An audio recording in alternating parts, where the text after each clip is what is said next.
In the future, humans became livestock meant to be eaten. The apes came into the fields holding bamboo poles. They first drove the humans toward a prearranged open area. Then they surrounded them on horseback. Finally, they threw out nets they had prepared in advance. Humans captured this way could be eaten or kept for breeding. At this point, humanity had completely lost its civilization. When faced with capture by the apes, they neither spoke nor resisted. They could only flee in panic. But no matter how they ran, they would eventually be caught by the apes. The apes hung unconscious humans on wooden stakes to dry. Those who were awake were locked in cages and kept alive. They stood confidently in front of the humans and took photos, recording this moment of immense pride. But this time, they captured a strange man. He was not a savage. He had traveled from several hundred years in the past. But the apes had no way of understanding that. They only noticed that Taylor's body hair looked different. So they sent him to a laboratory. Many humans were imprisoned there. They were all experimental subjects for the apes. Taylor tried to tell the doctor that he was not livestock, but because his throat was injured, he was unable to make any sound. The doctor was surprised. This human seemed to be trying to speak. She was about to take out a pen to write it down, but the guard beside her spoke up. See?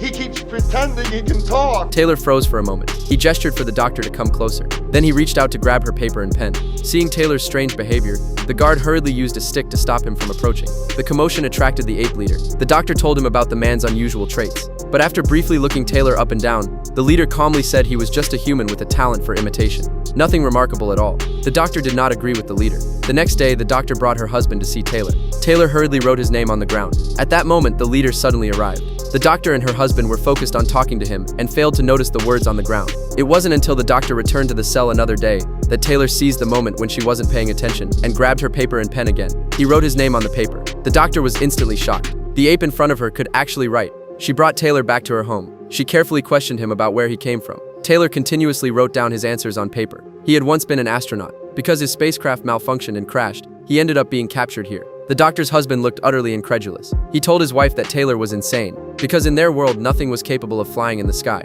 But this claim was quickly disproven by Taylor. Taylor tore off a sheet of paper, folded it into a paper airplane, and threw it into the air, using it to prove how primitive their civilization was. The doctor's husband was shocked on the spot. But at that moment, the leader suddenly burst in with others. He demanded to know why the ape couple was secretly keeping a human. When he saw the paper airplane Taylor had folded, he suddenly became enraged. He immediately ordered his men to take Taylor away, as if he were hiding some kind of secret.